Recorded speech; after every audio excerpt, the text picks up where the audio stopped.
Mali cakɛlaw ka lafasajɛkuluba ni o ye INTM ye u ka tile saba baarabila kɔfɛ u ye dɔwɛrɛ daminɛ kabini tɛnɛndon min kɔni kɛn bɛ ka jamana fɛn caman lajɔ an ye maa dɔw hakilina ta o kan ka fara o kan coronavirus bana cɛjugu ale seginna ka na an ka jamana kɔnɔ ni fanga kura ye jamanadenw t'a la ka fɛɛrɛ minnu sigira jamana ɲɛmaaw fɛ walasa an bɛ tanga bana cɛjugu in ma jamanadenw t'a la ko o bato an ye munumunu salo kɛ ka maa dɔw fana hakilina ta o kan ninnu de bɛna kɛ bi araba desanburu kalo tile 16 dɔnkibaru kolomanw ye dɔwɛrɛ b'an bolo ka fara minnu kan sɔɔni an bɛna nin bɛɛ lajɛlen walawalaw ye a y'aw bisimila.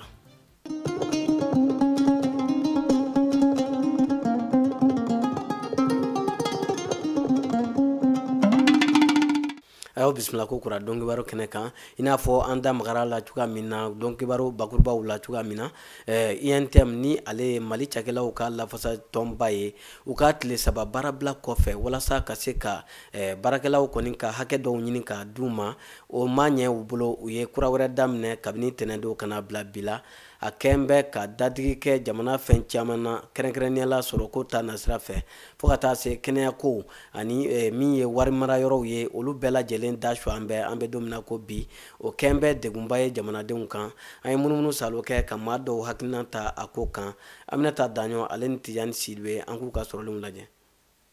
Bon INTM ka grève ko in a man di ne ye sabula a fɔra ko CNT transition mɔgɔ ninnu u mana ka na ko bɛɛ dilan u nana ka na baara dɔ de b'u bolo baara minnu kɛrɛnkɛrɛnlen don bon n'a fɔra ko waati bɛɛ a b'u senkɔrɔ la cɛ o fana tɛ baara cɛ ɲuman ye donc grève ye droit de fana ye a kan ka kɛ nka min ye ko président fana ye kuma jɛngɛlen fɔ ka s'u ma sabula an b'a fɔ ten bamanankan ka gɛlɛn président ye kuma jɛngɛlen min fɔ ka s'u ma o fana bɛ se k'u bila ka lahalaya wɛrɛ ta ka sin président fana ma ni baliku fila jɛnna k'a bɛ kuma ka ɲɔgɔn lafaamu ni dɔgɔyaliman bɔra a kɔnɔ n'i ka hɔrɔnya b'i bolo halisa i bɛ wuli ka bɔ o kɛnɛ kan parce que hɔrɔn si tɛ jɛn ni dɔgɔyaliman ye hɔrɔn si tɛ jɛn ni lagosili ye donc ni olu y'a jate ko président ka kuma kɛra lagosili ye ka s'o ma donc n'o ye illimité kɛ o fana y'o jo ye dɔ ye ne kɔni ka jate la bɛɛ ni bɛɛ bɛ fili ni kɔnɔna tiɲɛ ye kɔlɔlɔba de b'a la hali a ka dan grève simple ma kuma tɛ a illimité lama ma kɔlɔlɔba de b'a la ka sin jamana ma o de la kan fila in u bɛɛ kan ka hakili fara ɲɔgɔn kan k'a dilan ni hakili a kana dilan ni dusu ye dusuko tɛ tuguni n'a kɛra Mali ni Maliko kɔni don u bɛ dusu bila gɛrɛfɛ u b'a kɛ ni hakili ye. Ne tɛ fɛ mɔgɔ wɛrɛ si k'a fɔ k'a bɛ ko wɛrɛ créer jamana in kɔnɔ tuguni ni président kura in ka filajɛni kɔnɔna na quoi voilà ne ka laɲini ye ne kɔni fɛ fɛn o fɛn de bɛ gɛrɛfɛ la bɛɛ lajɛlen ka sabali i k'i bolo da i ka dusukasi n'i ka fɛn bɛɛ kan yanni élection minnu bɛ na an k'an ka fɛn bɛɛ bila k'o makɔnɔ quoi ne kɔni t'a fɛ problème foyi ka don ni président mun sigila yanni ka taa se camancɛ la fanga de tɛ wa donc an ka muɲu fɛn o fɛn bɛ mun na bɛɛ ka jɛ ni ta ye yanni président kura ka siri donc après i ka laɲini ye mun ye i bɛ sɔrɔ k'a fɔ k'i bɛna o ɲɛfɔ quoi. Kana ko régler de mankan bɛ a yɛrɛ b'a dɔn mankanw bɛ problème bɛ nka aw mana o problème kama aw nana k'a ka sariyaw de sigi pour que kɔfɛ président kura min bɛna an bɛɛ lajɛlen bɛ marcher ni o sariya mais n'aw nana ka na aw ta kɛ ko wɛrɛ ye aw ni mɔgɔ si tɛ ka bɛn ko foyi la fo ka kɛ ko kɛ aw yɛrɛ ma ten o fana tɛ se ka ɲɛ jamako la o jama aw nakun ye an bɛɛ kɛra aw fɛ aw na kuma mais ko tabara aw yɛrɛ ye kuma minnu fɔ aw ma tila k'o bato tuguni o de bɛ na ni grève ye. n bɛ se ka min fɔ grève ko in na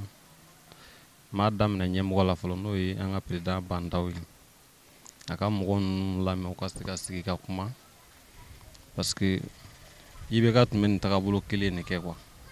donc n'i kɛra ɲɛmɔgɔ ye i b'a essayer ka mɔgɔ bɛɛ lamɛn quoi donc u kan'u ta u dusu fɛ u ka INTM mɔgɔ ninnu lamɛn parce que nin ye problème ba de ye jamana kɔnɔ u bɛ k'a daminɛ ni ko fitinin ye mais tagalen ɲɛfɛ ni Bandaw ma se k'u lamɛn o bɛ se ka kɛ an bɛɛ b'an ka gɛlɛya sɔrɔ a kɔnɔ quoi donc ne ka faamuya la a kana kɛ ani minisiriw ka kuma ye a yɛrɛ ka se k'u wele u ka se ka sigi ka kuma donc u ka laɲini ye minnu ye hali n'u tɛ se k'a kɛ u ka sigi u ka kuma kan quoi i y'a faamuya o ye ne ka base ye mais INTM mɔgɔ ninnu fana n bɛ min ɲɛf'u ɲɛna u fana ka sabali parce que jamana bɛ dabolo min ka san bɛɛ b'a kalama insécurité o gɛlɛya bɛ yen bon problème caman yɛrɛ bɛ jamana kɔnɔ min ni hakɛ ɲini tɛ kelen ye sisan bon n'u ka hakɛ ɲini u y'u ka droit ye mais an bɛ wagati min na ko sisan u bɛ se k'a sɔn nɔgɔya hali ni u ni bandaw ye ɲɔgɔn ye u bɛ se ka bɛn kɛ kuma dɔw kan min ni wariko ninnu fasi ninnu tɛ kelen quoi donc u bɛ se ka lawudu kɔni d'u ma o cogoya in na quoi o ye ne ka faamuya ye NTM ka greffe in na u fila bɛ ka sabali. An kɔni an ka fɛ ko tɛ grève in ye parce que an bɛ crise bɛ jamana kɔnɔ an kelen tɛ fɛnɛ crise min don a bɛ diɲɛ bɛɛ de kɔnɔna la donc mɔgɔ kuraw de nana sisan nɔ bon an bɛ se k'a fɔ fɛnɛ u ma baara ta ka ɲɛ kosɛbɛ donc an bɛ fɛn fɛn ɲini dɔrɔn u ka bɛn fɔla jamana ka se ka taa ɲɛ sinon bɛɛ de jɔlen don bɛɛ b'a dɔn dugu kɔnɔ sisan n'i bɔra bɛɛ bɛ baara kɛ ɲɔgɔn bolo de ni fɛn dɔ bloquera dɔwɛrɛ bɛ bloquer donc finalement bɛɛ bɛ jɔ hali sɔgɔmada in na ne tun bɛ ka taga banque la ka taga baara dɔ kɛ wari dɔ cira n ma donc ma se ka wari sɔrɔ n'i taara yɔrɔ o yɔrɔ la u b'a fɔ ko wari t'u bolo taara yɔrɔ la u b'a fɔ wari t'u bolo donc finalement bɛɛ bɛ jɔ i bɛ taa sɔrɔ dɔ fana mago b'o wari la o kan ka ci wɛrɛ k'o la donc an ka sɔrɔ bɛ ɲɔgɔn kɔnɔ quoi bi n'i taara ni banabagatɔ ye ne taara sɔrɔ mɔgɔ tɛ yen nɔ jɔn bɛ occupé a la e t'a dɔn e bɛ fura min k'a la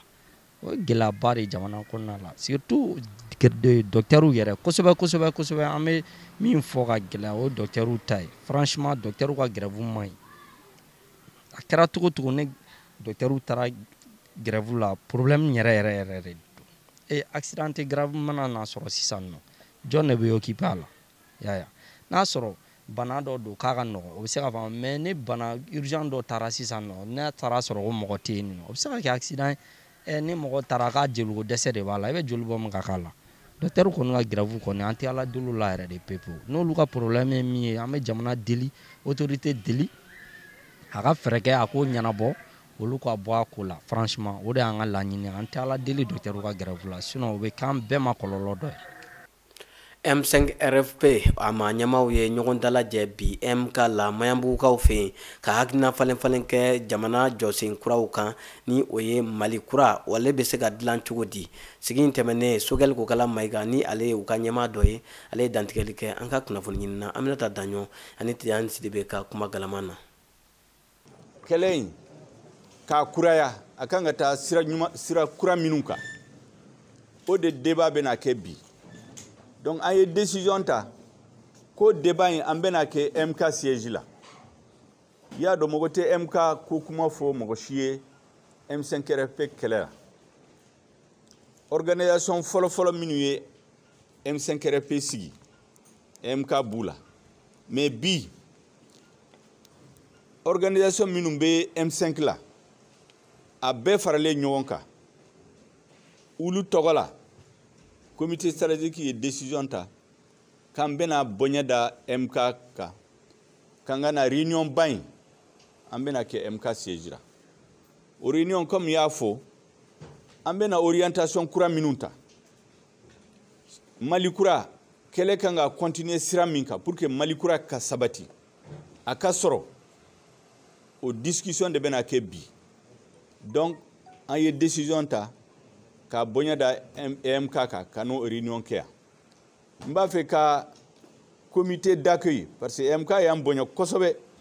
u ye comité d'accueil yɛrɛ sigi pour que ka an bisimila u y'an accueilli u y'an installé an b'a fɛ k'u fo o la ayiwa n'an tilala baara la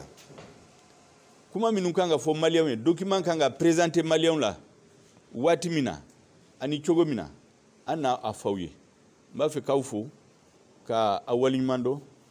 k'a fɔ tuguni MK militant bɛɛ a ɲɛmɔgɔw bɛɛ a ɲɛmɔgɔba Cheikh Umar Sisoko an b'u fo u y'an bisimila a bonya u y'an bonya ala k'u bonya. O tɛmɛnen kɔ coronavirus ale seginna ka na siɲɛ filanan na an ka jamana kɔnɔ ni fanga kura ye nka an bɛ don min na ko bi dɔ b'a la ka fara a maa minɛta kan jamana kɔnɔna na don o don maa fatuta fana b'a la ka caya o bɛɛ n'a ta jamanadenw kɛn bɛ k'u tɛgɛ jigi u t'a la ka faamaw ye fɛɛrɛ minnu sigi sen kan walasa an bɛ se ka kisi bana in kɔlɔlɔ ma u t'a la ko o fɛɛrɛw bato an ka kibaruya ɲini na Aminata Daɲɔ ni Tijani Sidibe olu ye munumunu salo kɛ bɔlɔn fɛ ka maaw ka hakilina ta an k'u ka sɔrɔlenw filɛ.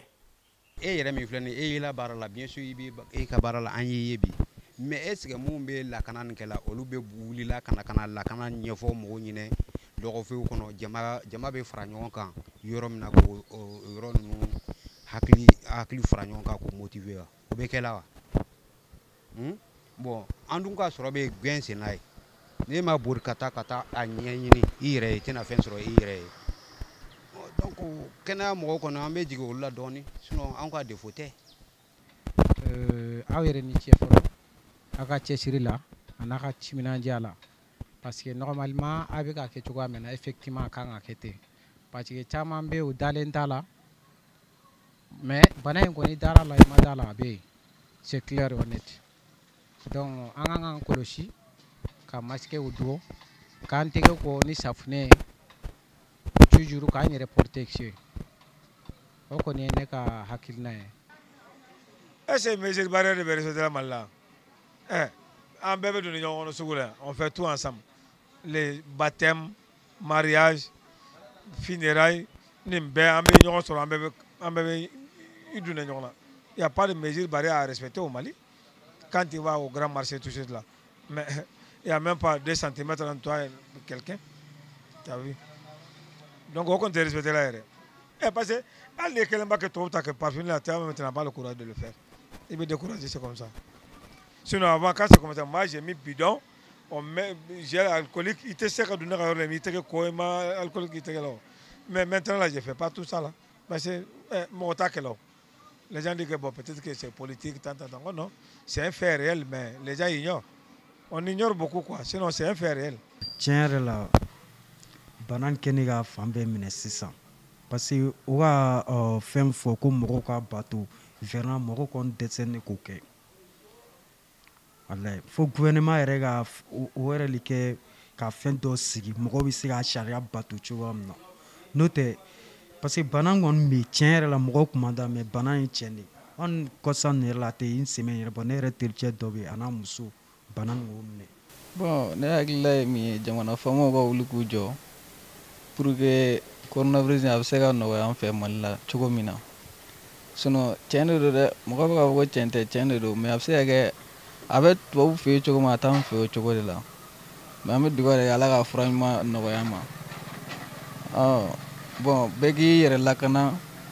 sɔnni wagatinin kunkurunin de quoi i ka protection ɲini ani u bɛ tɛgɛkola minnu fɔ an k'olu matarafa yan'a ban wagati cɛ. O kibaruya ninnu de bɛ taa n'an ye jamana kɔkan kibaruyaw la an ye kumaba dɔw salo ni k'a mɔ ni k'a kɛ dɛgɛ ye k'a di aw ma an ka ɲɛmada sɔrɔlenw fɛ.